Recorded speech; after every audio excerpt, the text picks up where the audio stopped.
right, good morning, everyone. Thank you for joining us today. My name is Jiyae Hwang. I am a senior associate at Scott Legal PC.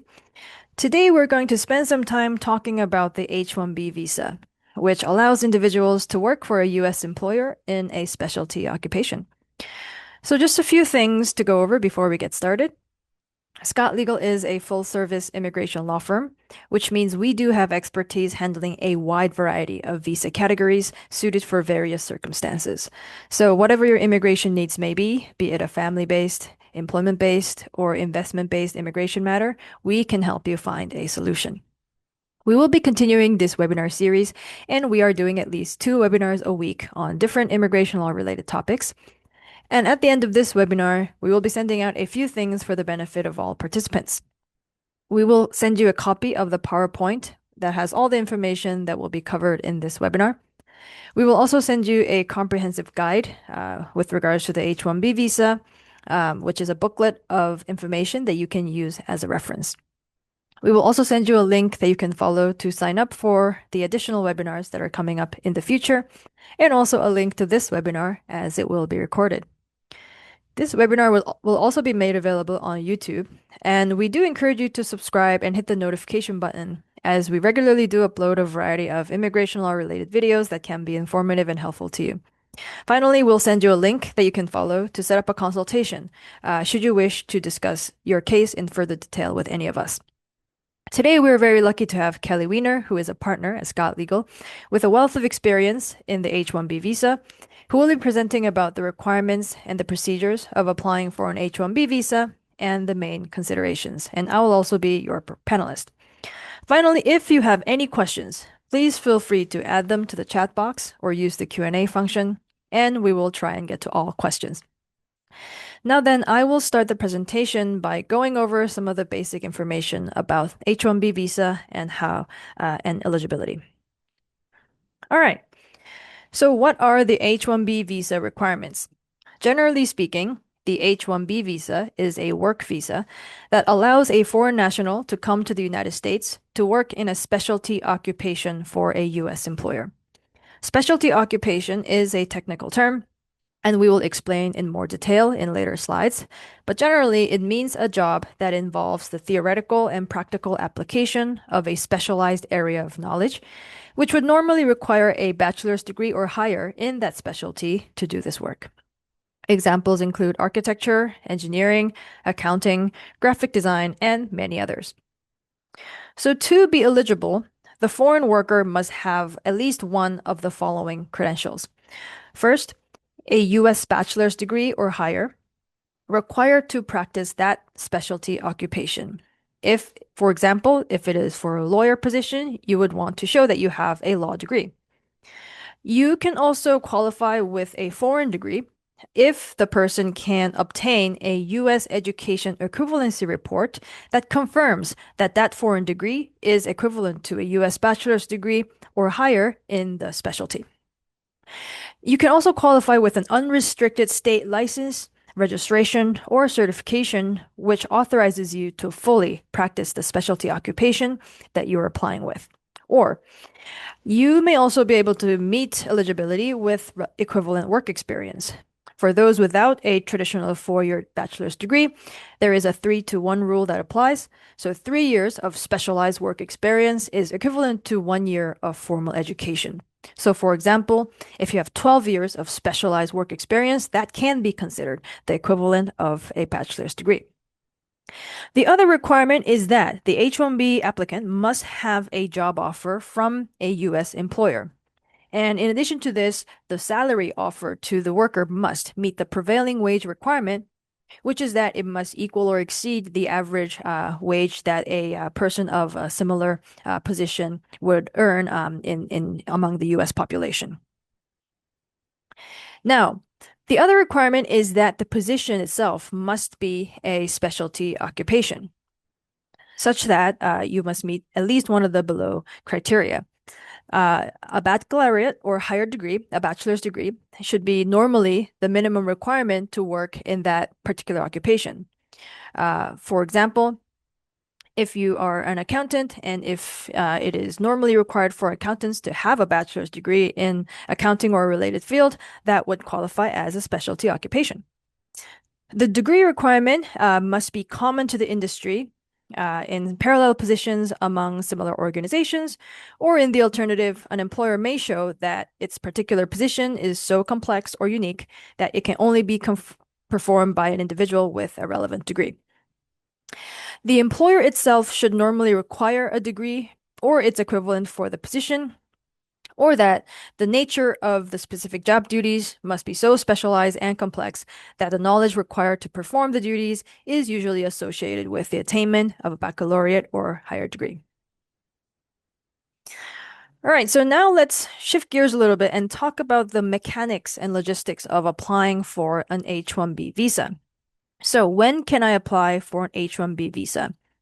So there is a cap which exists in the number of new H-1B petitions each year that can be adjudicated, which is 85,000 total, including 65,000 in the regular cap petitions for bachelor's degree holders or higher, and 20,000 reserved for U.S. advanced degree holders, which is defined as a master's degree or higher. And note that it must be a U.S. degree in order for the person to qualify for this set aside. If you have a foreign master's degree, unfortunately, you can't benefit from this 20,000 cap. Change of employer or extension. So if you were already selected in the H-1B cap in previous years, and if you're already on H-1B visa status, you are not subject to the cap if you are trying to do a change of employer or an extension, and you can file to change the employer or extend your petition at any time. So it must be noted that more than 85,000 registrations are submitted each year. Therefore, what USCIS does is USCIS holds a random lottery every year in March to select petitions that can go forward. Last year, over 336,000 registrations entered the lottery, so chances were a little bit over 25% for selection. Now, for this year, 2026, DHS has announced that they will be using a new weighted lottery system, which means it will not be purely random selection. Applicants who are offered higher wages will have a better chance at being selected. And we will talk more about this in more detail in the following slides. All right, so now let's talk a little bit more about the H-1B lottery. So what is the H-1B lottery? It is a computer-generated random selection process that selects petitions as a high number of registrations are submitted each year, and only the statutory mandated cap can go forward. Now, since 2020, the H-1B lottery has become electronic. So registrations are submitted in March via an electronic portal that USCIS has made for employers. Now, there are H-1B cap exempt employers. So those employers are not counted towards the annual cap. And as such, those employers can sponsor an H-1B employee at any time. And those employers include an institution of higher education, a university, or a university-related or affiliated nonprofit entity. So, for example, a teaching hospital affiliated with a university medical school could qualify as a cap-exempt employer. A nonprofit research organization or governmental research organization can also qualify as a H-1B cap-exempt employer. All right, so now let's get into a little bit more detail about the H-1B application process. So for most new applicants, they will need to register for the lottery first, which is being held in March 2026. So the lottery is being held in March 2026, and those lottery registrations are for job offers with a start date on or after October 1, 2026, which is the first day the next fiscal year starts. So you will submit your registration for the lottery. And this year, I believe it opens on March 4th and closes on March 19th. So once you submit the registration during this period, USCIS will then run the lottery and select the petitioners that can go forward, applicants that can go forward, and applicants would be notified if they are selected by March 31st, 2026. So by that point, you will know if you can go forward. So if you are selected in the lottery, you will need to file the H-1B petition within 90 days of selection. So it will be a period between April and June 30, and you will need to submit the H-1B application during that time. And the earliest date that the job offer can start is October 1st, 2026. Now, in order to submit the lottery registration, the H-1B employer must make an online USCIS account. And this year, we will require a little bit more information than before. We will talk a little bit more about the changes in the next slide, about the changes that are upcoming for the 2026 lottery, but it will not be a purely random lottery, but a weighted lottery based on the offered wage.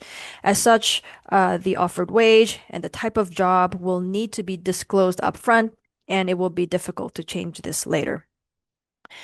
The fees for the H-1B registration is $215 this year for each registration.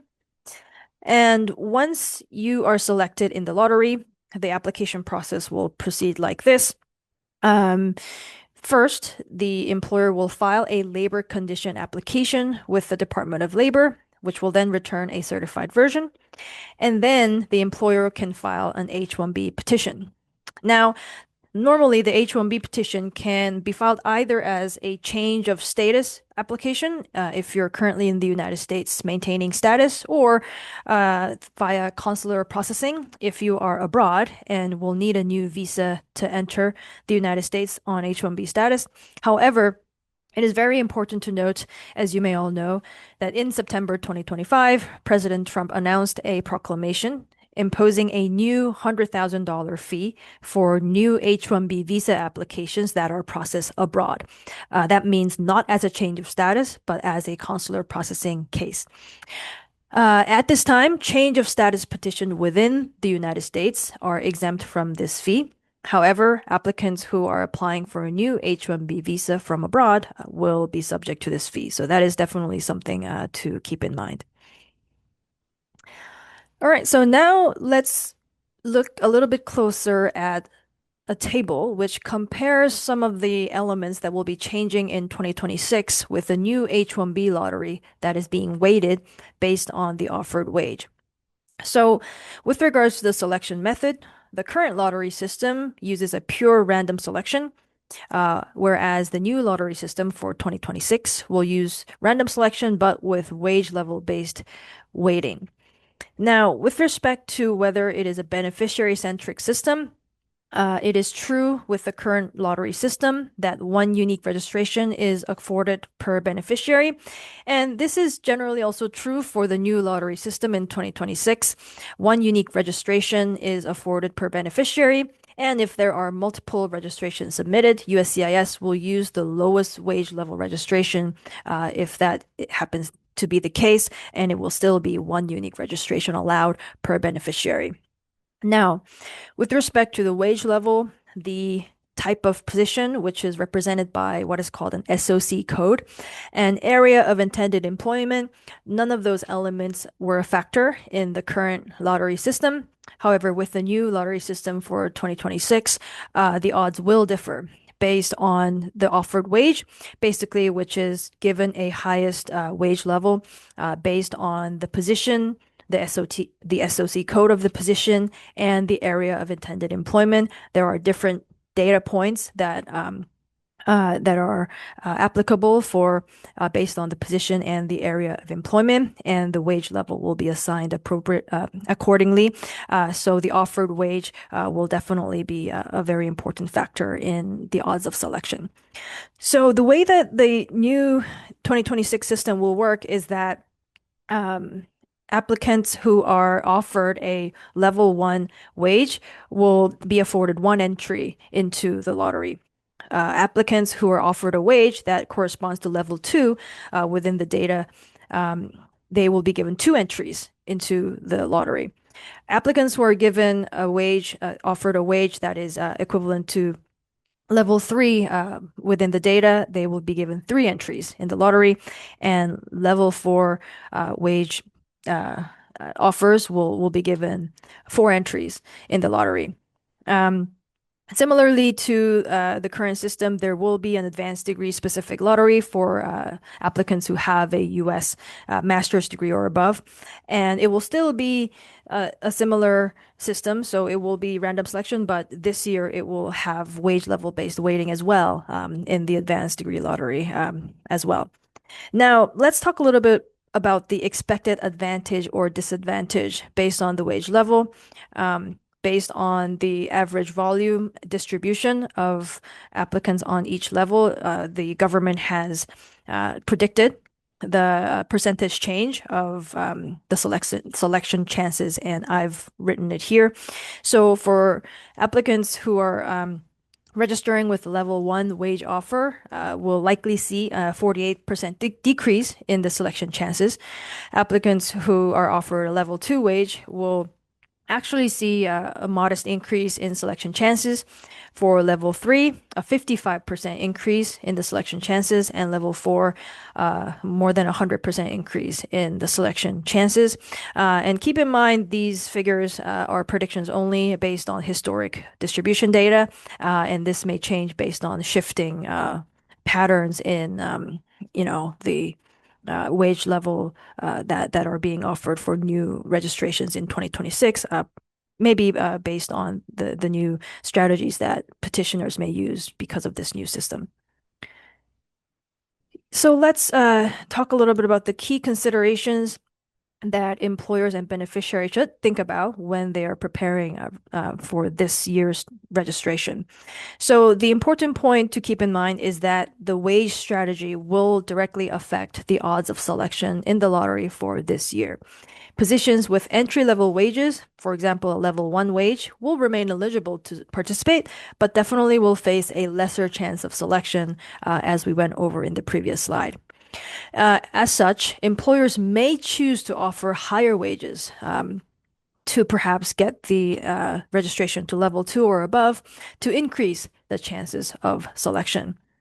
So registration will require reporting of the offered wage, the SOC code, and the area of intended employment based on which the registration will be weighted. So it will be very important to set these details accurately at the time of registration, because if there are any discrepancies with those details between registration and the eventual H-1B petition that is submitted, this may be a factor leading to denial. So careful strategy at the beginning will be crucial. All right, so now then I will hand it over to Kelly, and she will take us over to the remaining topics. Thank you, GA. All right, we're going to switch gears a little and talk about the H-1B employee's family. Can they come to the United States? And the answer is yes. Your spouse and any children who are unmarried and under 21 can accompany you on H-4 visas. The children and spouse can study in the US, but spouses generally cannot work. There are some exceptions if the H-1B visa holder is in the green card process, but has to be at a certain stage of the green card process. So either the H-1B principal is the beneficiary of an approved I-140, or they've been granted an extension beyond the normal 6 years based on some provisions of the law that relate to whether or not your green card application has been pending for at least a year. All right. So another a common question we get besides can I bring my family is who has to pay for the H-1B? And so there are some specific rules here you want to be aware of. So generally for legal and attorney's fees, the employer cannot require that the employee pay or reimburse the employer for these fees. Sometimes people will ask, well, can I have my employer pay and I have an agreement to pay them back? And the answer is no. They do not want the H-1B visa to be a situation where employees are going to their employers and saying, I'll pay if you will sponsor me. So for policy reasons, it's generally not permitted. The employer cannot take fees out of the employee's paycheck, to pay for the H-1B fees, although there are some very limited exceptions if deducting certain fees doesn't reduce the employee's pay below the required wage that is paid as part of the H-1B application. There is an exception, which is that the H-1B employee can pay the legal fees for dependent applications. So for your spouse and children, the employer is not required to pay for that. For the filing fees, the employer must pay these filing fees, again, with the exception that the employee can pay the premium processing fee, so an additional fee to get a response within 15 business days. That's, optional. And so either the employer or employee can pay for that. And then the filing fees for the dependents, the employee can pay for that as well. Okay, so what happens if I lose my H-1B job? So, many years ago, if you did lose your H-1B job, you would kind of be out of status immediately. There was no grace period. You had to leave the United States right away, and even if it was a day later, you would be considered to have at least one day out of status. There is now a grace period or two grace periods, one that's very specific to if you lose your job. So let's say you lose your job and you still have 2 years left on your H-1B. You can be given a grace period of up to 60 days. You should always check your I-94. So, not your visa stamp, but when you enter the United States, you're given an I-94, which you can generally get from an online system. Or if you change or extend your status within the United States, you'll get an I-797A approval notice that has a new I-94 attached. So you want to check that right away if you're let go and see when does my I-94 expire. If your I-94 expires 30 days from the day you're laid off, you do not get a 60-day grace period. You would only have a 30-day grace period.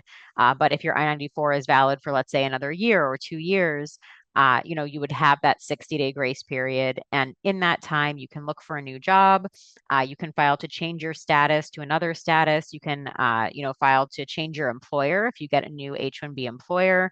But that 60-day grace period was kind of built in to allow people to kind of make plans for what they're going to do next, including depart the United States, change to a different work visa status, change to another type of visa status, or get a new H-1B employer. All right, so talking a little bit more about the grace periods and what they are, both the H-1B visa holders and their dependents are eligible for the 60-day grace period.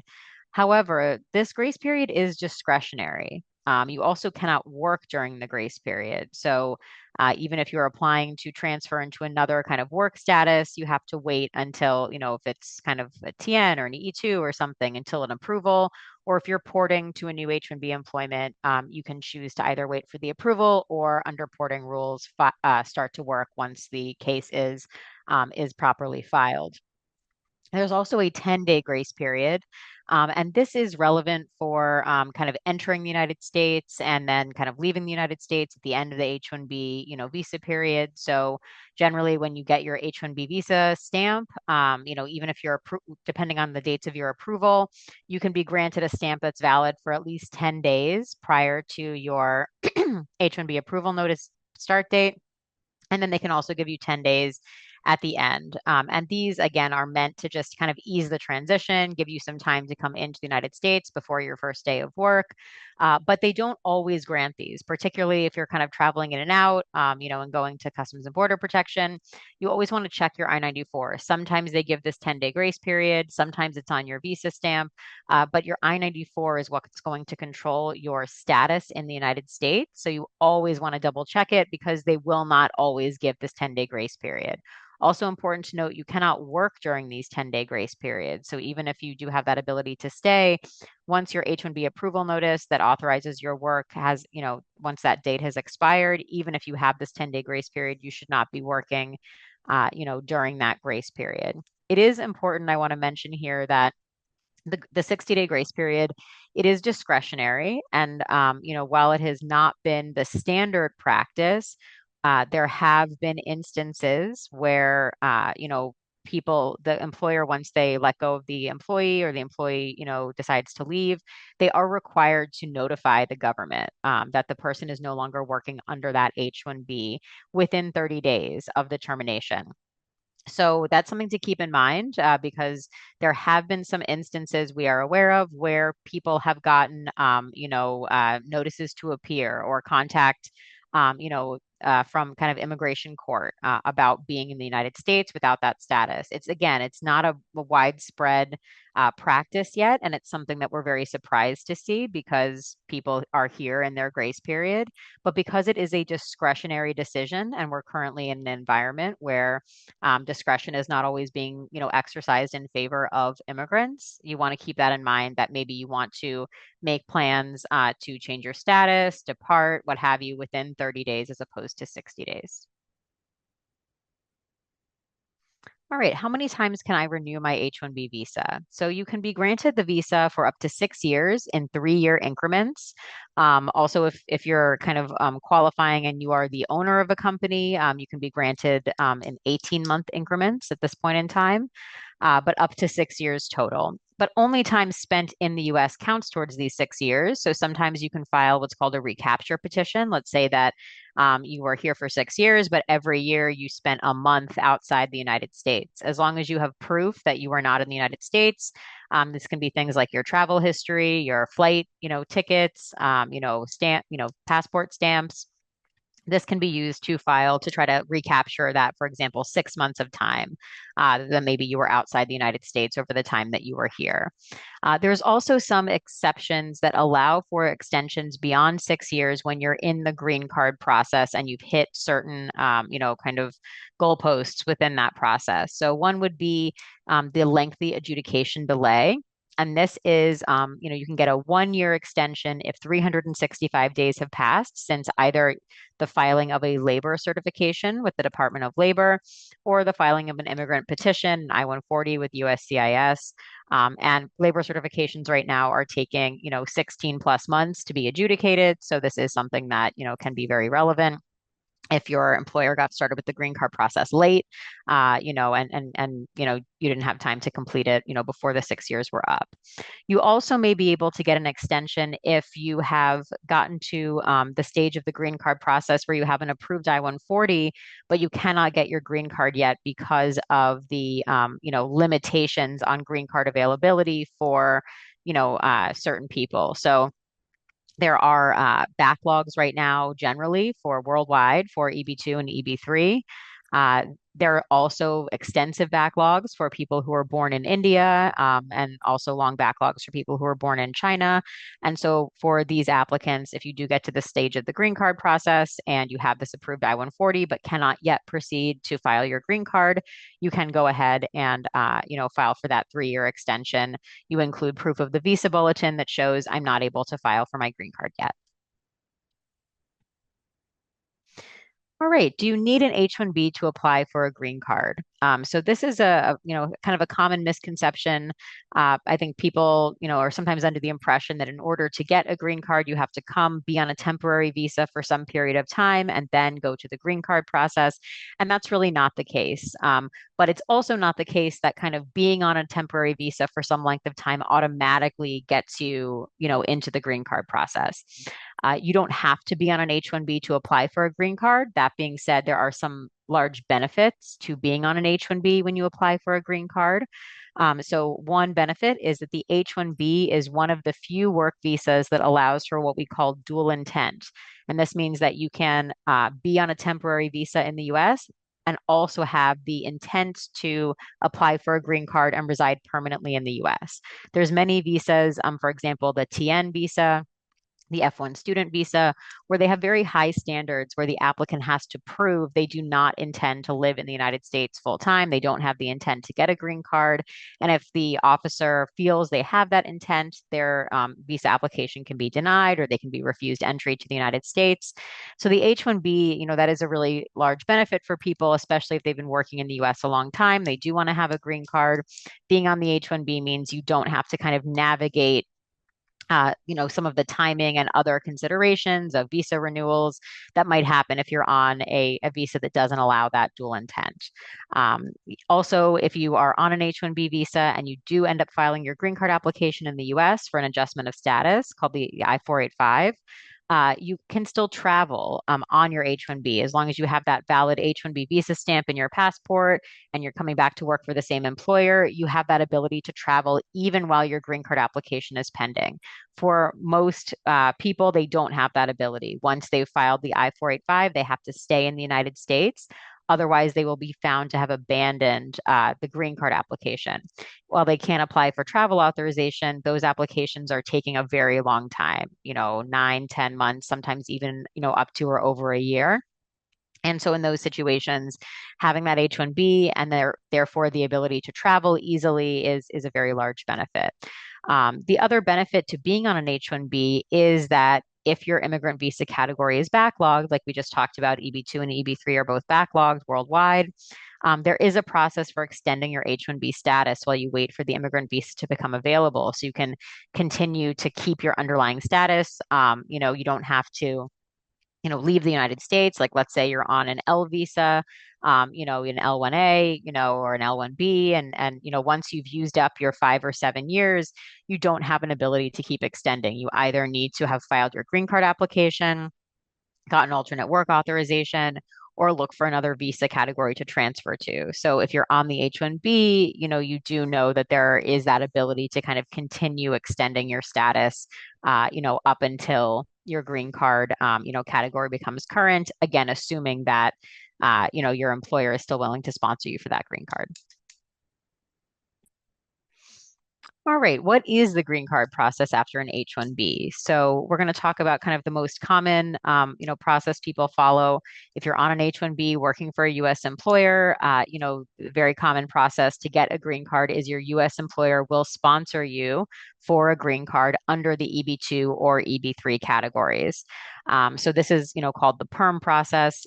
There is kind of under the EB2, there's an alternate green card process called the National Interest Waiver. We won't talk about that here today, but it is something that we have other presentations on and can be a really good option for certain types of applicants. That being said, this is the normal process, the PERM process that most U.S. employers will follow. And this involves testing the U.S. labor market to determine if there's any willing, qualified, and available U.S. workers. If none are found, then the employer goes ahead and files a labor certification with the Department of Labor. As I mentioned, that can take about 16 months, maybe even a little bit more. So it is quite a long, pending application. It can either be approved, meaning certified. It can be audited, meaning they want more information before they approve it or deny it, or it can be denied.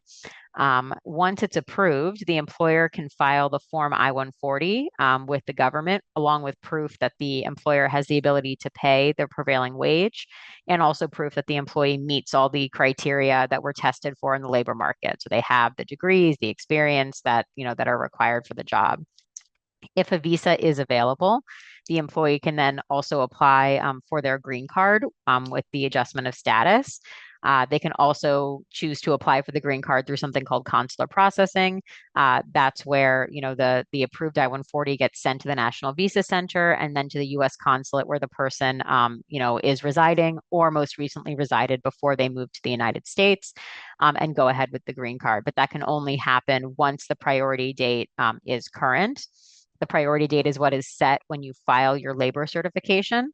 So in some ways, because the labor certification is taking over a year to be adjudicated, in some instances, you may get to this I-140 stage and still be able to file your green card application, within a few months or even concurrently. But for many applicants, they are having to wait because of these backlogs. Okay, do you have to prove that the company cannot find US workers in order to get an H-1B visa? So this is not a requirement for the H-1B for the majority of employers. It is a requirement to get the green card through the PERM process. And because kind of the H-1B and the EB2, EB3 green card PERM process are so often kind of conflated with one another, sometimes this comes up where people think, well, there's a labor market test for the H-1B.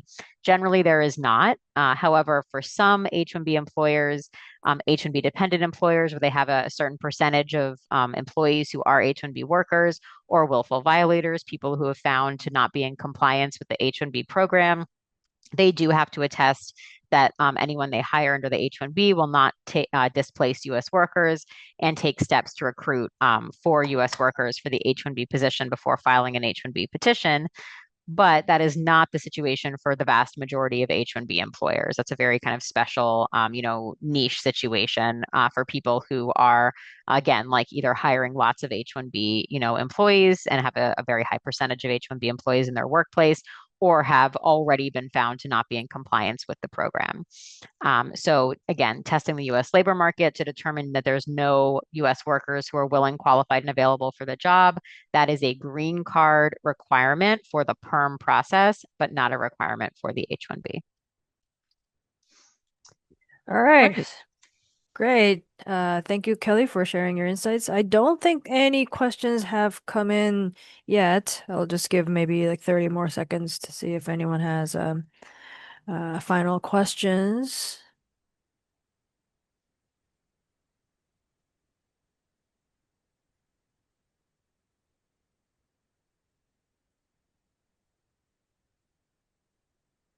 All right, doesn't look like we have any other questions. It looks like we have definitely answered all of the questions that anyone may have had. So, yeah, thank you again, everyone, for joining us today this morning for the H1B webinar. I hope this information was helpful. If you'd like to discuss your case in further detail, please do not hesitate to schedule a consultation with one of our experienced attorneys. Thank you, Kelly, for your time.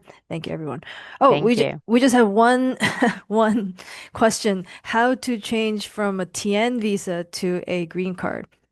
Um, I don't know, Kelly. How would we? Yeah, sure. So it is possible to change from a TN to a green card.